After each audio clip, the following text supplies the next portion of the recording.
Well, hello everybody. How is everyone? Good. Fantastic. Good. It looks like we've got a little agent over there. Is that the youngest agent in the office? That's one of our top producers right there. Yeah. Hey, buddy. How's it going? Actually, Aldo, look at he's a fan of the proper baseball team. Love it. Love it. Love it. Well, I've got 3 kids. I've got 10, now 7 and 2. So, welcome, and I'm glad you're here, buddy. Trust that you'll learn something. So, listen, everybody. I thought we'd go through one, introduce myself, and kind of go through just my background, what you can expect of me, and really dive into your businesses, and make this a coaching call if that's okay with you. And when I say coaching call, what I mean is Gary teaches us to come from value and contribution. Does that ring a bell with some people? Yep, absolutely. Yeah, and it's the way we gain trust. It's the quickest and easiest way to be able to get into rapport. And so I'm going to just follow that model. Gary, he's a pretty smart dude. And so I'm going to ask you to do something for me. And if you play along, I'm not sure if everybody has something to write with, or perhaps just jot down a laptop. It doesn't have to be handwritten, just something for you to take personal notes just for your eyes only. And I want to kind of go through a little mini exercise with you. And this is something that Gary does with us in his top 100 fairly frequently. For those of you who have read One Thing, MREA, the Shift book, do you remember what kind of the one thing that Gary says to do first? So sort of this overarching mindset theory, if you will, that Gary says to get our heads into. And it's a very common phrase he says. And if you can't think of it, as soon as I say it, you'll probably go, oh, that's right. Anybody have any guesses or stabs as to what I'm talking about?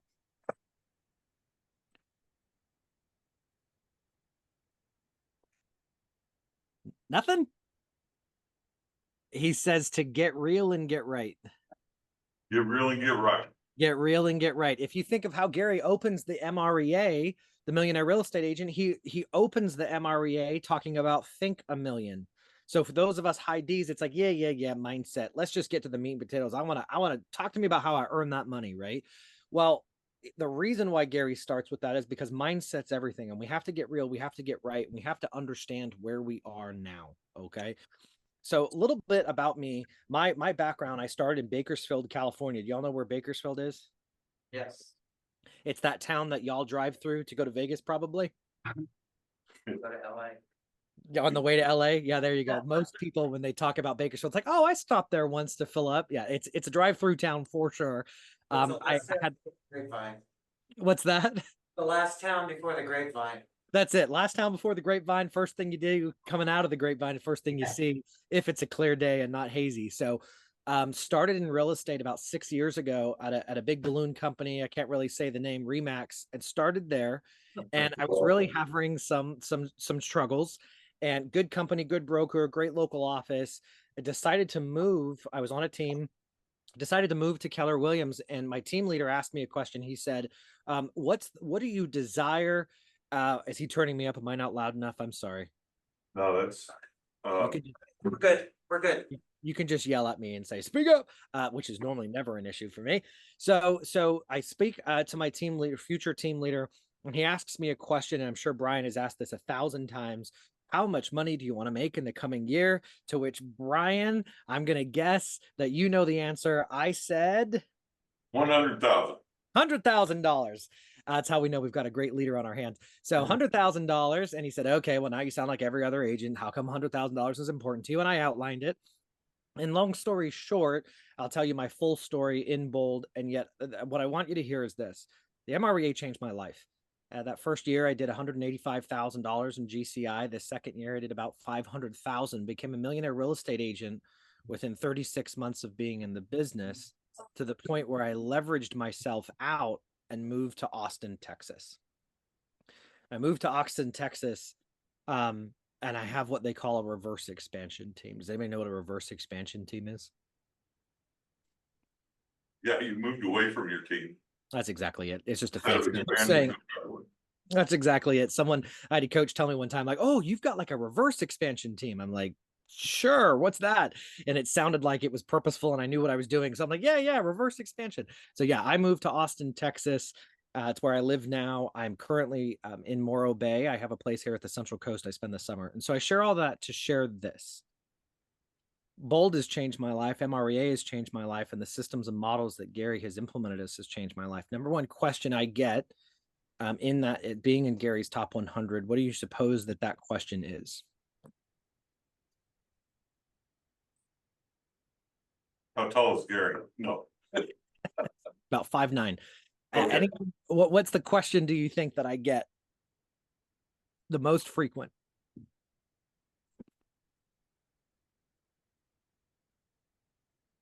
I'm stumped. So it's one of the top producers in the company. I'm a coach, bold coach, one-on-one coach, all of that, you know, all that. And the number one question I get asked is, how did you do it? Yeah, that's it. What's working for you? Yeah. What's working? There you go. What's working for you? How did you do that so quickly? Guys, my ego would love to tell you I. And here's the thing. I ripped off and duplicated a lot. The MREA literally outlines everything. You want my business plan? It's the MREA. That's our entire business plan. Everything, about 95% of what we do is in our database. We have a team of 5. We're now a 7th level team, formerly a level 5 team before I moved to Austin. So I've got a showing assistant, buyer's agent, listing agent. Guys, I say here, say again. Sorry.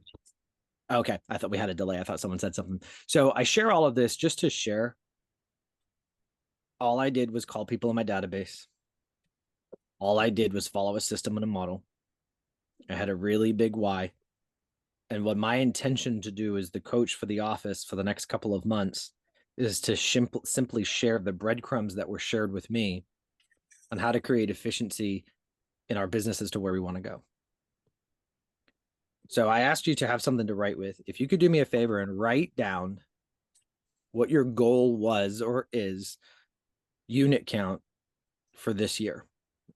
So what was your unit count goal for this year?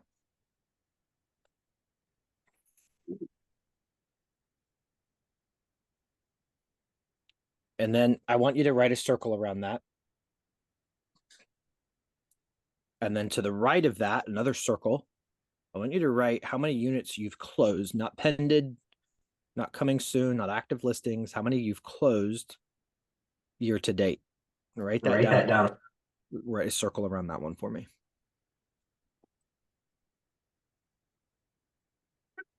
Goal and units closed for the year, correct? Yes, sir. Our TV keeps cutting out, so. David, can you repeat that real quick? Yep. All good. Thank you for asking. Yes. So the one is the goal for the year, what you started the year out. Now, the reason why I said what was your goal is oftentimes by this time, agents are starting to use the language. Oh, did I lose you? Go ahead. Keep talking. Go ahead. Okay. So normally by this time, agents are starting to use the language of like, well, you know, I started out the year and I wanted to do this, but, and I'm going to use that word, you know, I think what I'm going to end up doing, or, you know, I really wanted to do this, but I mean, I think if I end up doing these units instead, and we start falling into resignation, and I'm not here. I don't know anyone in the room. I don't know where your business is at. You may be thriving and exceeding your goal. And yet as a coach, I have 27 one-on-one clients. The great majority of what I'm hearing from agents in general is resignation language. And so the question I have, as you look at what your goal, what you intended your goal to be, but you started the year with intentionality, and you see where you're at year to date, can someone share with me, so this could be good or bad, share with me what you're sort of seeing in those two numbers? I will. My goal this year was 23 and 23 closed and 250 GCI. And right now I'm currently at 8 closed. Okay. So we're 25% roughly of the way through, and I'm sorry, yeah, I hear the feedback too. So long as you guys can hear me. 33%. That sounds cool. 33%. So we're 33% of the way through the goal, 50% of the way through the year. Is it okay? Can we coach to this right now? If the answer is no, that's perfectly fine because I didn't ask that before I started this exercise.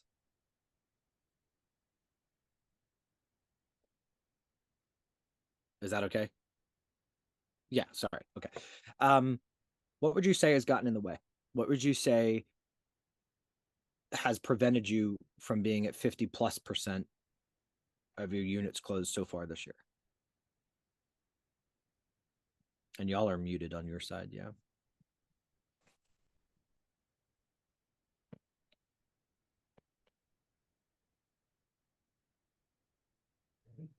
Go ahead. Can you hear me? Oh, I can hear Ed now. Okay. Can you hear me now? Yes, sir. Really, it's been my mindset and the ability to, or the inability to stay focused on the one thing, Mm. The one thing being your unit count. lead generation.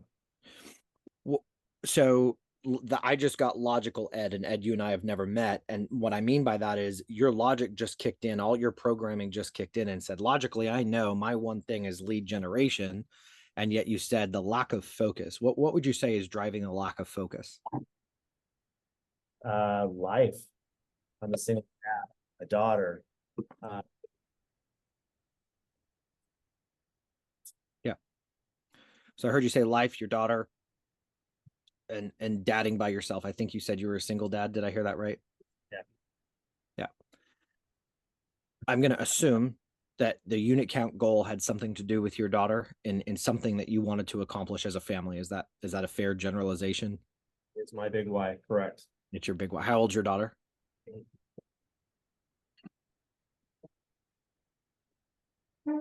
How old's your daughter, Ed? 8. 8. I'm So- Rob. That's okay. Say it again. I'm Rob. That's You're- okay. Not Ed. Yeah, Oh. he's talking through Ed's computer. Okay. I swear it says Ed on your computer. I'm not the great. Okay, and I'm sorry, Rob. So you're speaking to Ed's computer. All right. So Rob, your daughter's 8 years old, and part of the big why is her in accomplishing this unit count.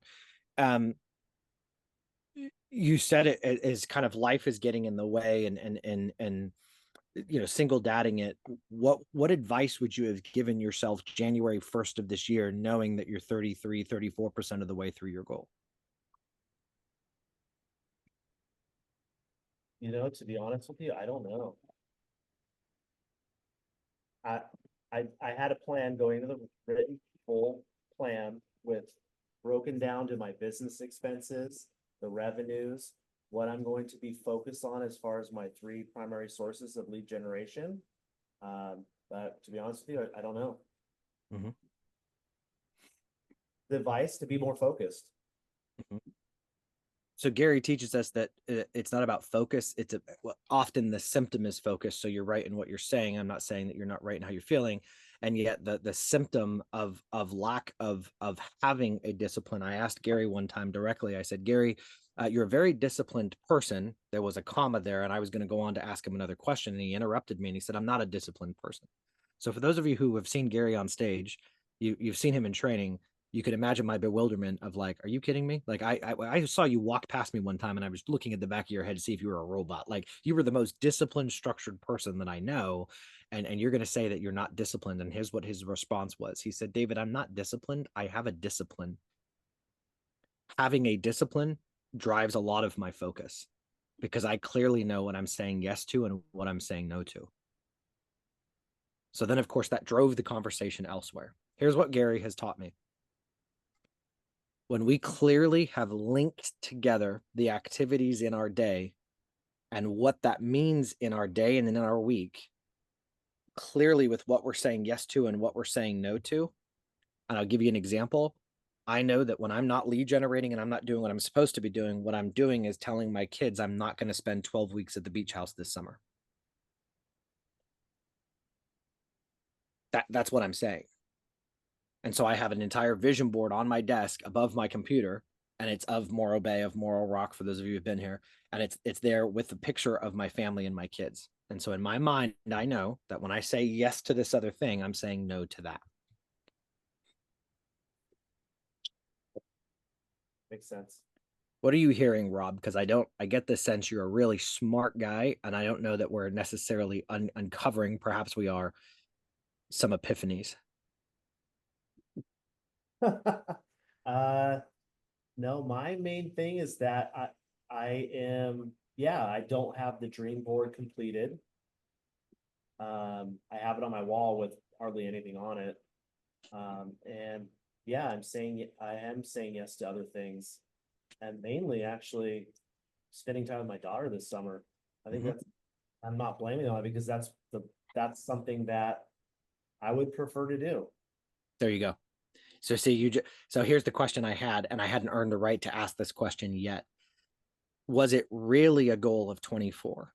Or was the goal really to spend as much time with your daughter, pay the bills, and you guys go do some fun stuff too?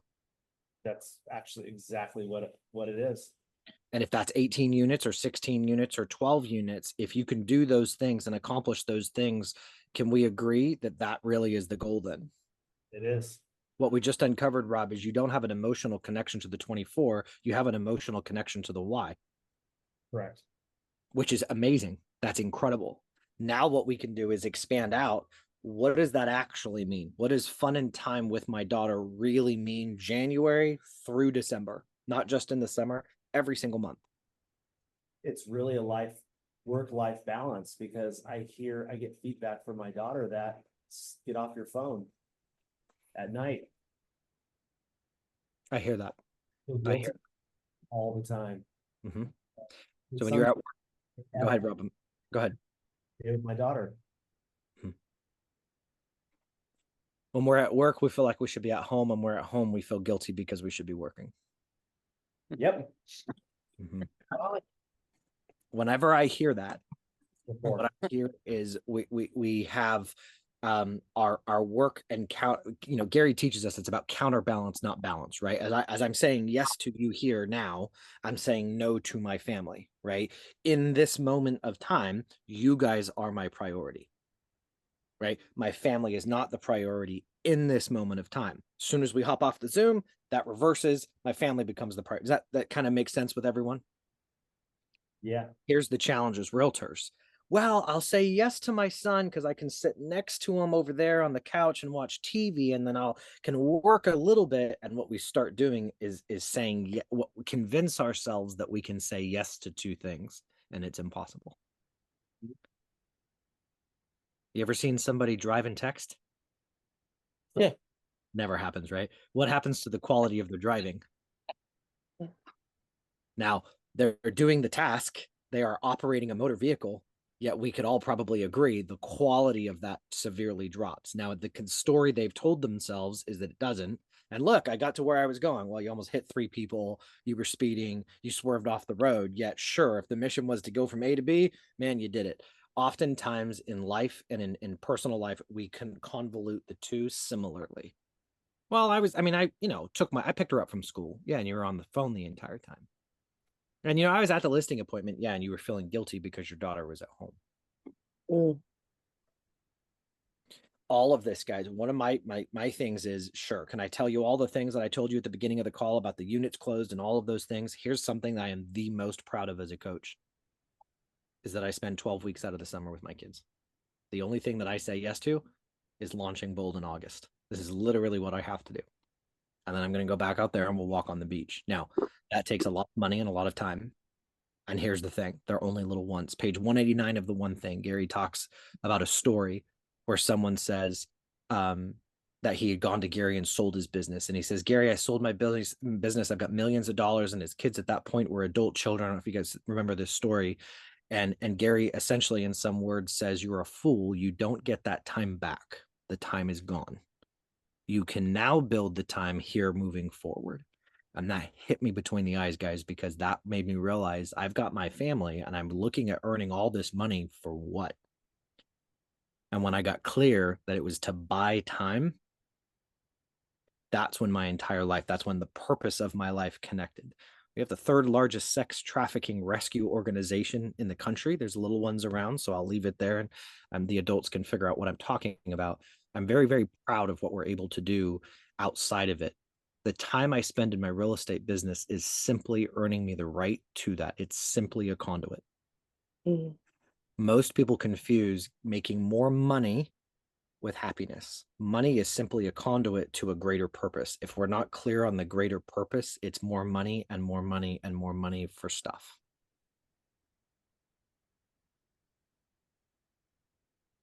What are you guys hearing? Because I'm doing a lot of talking. Good talking. Can you repeat that? Money is a conduit? Phrase? Yeah. Yep. Never ask me to repeat anything because I've never know. Yeah, money is simply a conduit to get you what you really want. It's the reason why 87%, this is a live statistic, 87% of people who win the lottery are on antidepressants. Because they believe that money will get them happiness at some level. Well, money will be able to get me the vacation, or money will be able to get me the money is simply the conduit to get you to the purpose. We've got to get clear and get right on, well, what's the purpose? What's it all for? If we never actually define that, we're always chasing something. I'll tell this story really quickly. And am I okay for time, Brian? Yeah. I'm okay. There's a story, and it's about a fisherman in a village, and I'm going to butcher the story. Gary tells it often. And this Harvard graduate goes and he sees this fisherman hop off the boat, and he says, well, how many fish did you catch? And he says, oh, we caught, just enough for our family to live for the day. And he goes, well, why didn't you fish longer and you could have sold them? And the fisherman said, well, sold them for what? Well, so you could have bought a bigger boat. And they said, well, for what? Well, because then you could have bought another boat. And he said, well, for what? Well, because then you could have bought 4, 5, 6 boats, and you could own this entire fleet. And they said, well, for what? And he said, well, because then, you could own the processing plant, and you could move away, and you could have this entire enterprise, and you could be multimillionaires. And they said, for what? And he said, well, because then you can sit on the beach and hang out and relax and be with your family. And he said, sir, we already have that. So I butchered the story a little bit. And the moral of the story is simply this: understand where you're going and the money that it takes to get there. Money is simply a conduit to get us what we want. No more, no less. So it's not the direction I thought we were going to go on this call. I'm glad we did. Brian, I told you that I was going to make this a coaching session and just pour into it. And I had like 5 to 10 minutes of content to go through. And I really wanted you all to author this. So any questions that you have for me, anything at all that I can answer for you? Well, hey. How do you manage to spend, oh, sorry, go ahead, Brian. How do you manage to spend 12 weeks on the beach with your children? Short answer, leverage. Yeah. That's probably not what you're asking, and yet it's leverage, right? It's systems, models, and processes. Here, my ego tells me, guys, that my clients, the 1,200 people that I have in my database, want to work with me. Myth number 5 on page 89 of the MREA says they don't want to work with me. They want to work with the systems and models that I represent. Yeah. No one has the expectation when they stay at the Four Seasons that the CEO of Four Seasons is going to come out and shake their hand. Your expectation is that when you stay at the Four Seasons, you're going to have a Four Seasons level of experience. That's dramatically different stories. If it's the first story of the CEO coming out and shaking your hand, there's no scalability there, and that's a 90-hour work week. Great analogy. You'll see agents that are high producing that are running around with the hair on fire. Right? Yeah. What they should be doing is grabbing some leverage. Yeah. And taking care of their ability to do business. Hey, David? Yeah. You had me right up at the front of on the board here, 12,500, which is the average commission for the average sale. Points 500,000 times 11. I'm great. I'm great. I'm great. I'm great. Charday's great. I don't know what y'all are doing, but Charday is over there living her best life. I want to do what Charday is doing. Sorry, I didn't know I was off mute. Oh no, you were great. You are great. I love the I tell affirmation. myself that all the time. Yes, I'm you sorry. do. You don't apologize for that affirmation. I love it. I don't know who you are, and I already love you. Okay, sorry, Brian. So on the board. Yeah, is 12,500 times 11. That's average commission times 11. What is that equal? Yeah. So here's the thing, guys. Let me start by saying this. The reasons, and please hear me say this, okay? This is really important. The reasons that people say that they can't attend to bold are the reasons that they need to take bold. I don't have time. Yeah, if you don't have time for 6 hours a week of personal development, where else is not time not showing up? With your family, with your personal development, with your health, with your faith? Where else is that not showing up? Well, coach, I've been there, done that. Got it. So you've probably been there, done that with brushing your teeth and showering too. Did you get the same benefit? So, Brian, I want to really make sure people hear me say this, that I'm going to ask a question, and it's going to be a rhetorical question for people to answer on their own, because this is a personal thing. When I ask who's ready to make the commitment to bold, and to Brian, your question, get the 11 contracts on average, that means there's some doing less, some doing more, that the pieces of business that the agents are earning while in bold, which in your case, what was the grand total there, Brian, on the board? 137,500. $137,000. If you did 10% of that, what would be the reason that you would say no?